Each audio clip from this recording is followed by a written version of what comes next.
فأما من أعطى واتقى فأما من أعطى واتقى وصدق بالحسنى وصدق بالحسنى فسنيسره لليسرى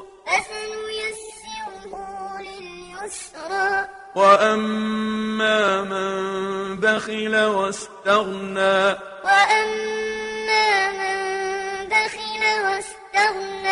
وكذب بالحسنى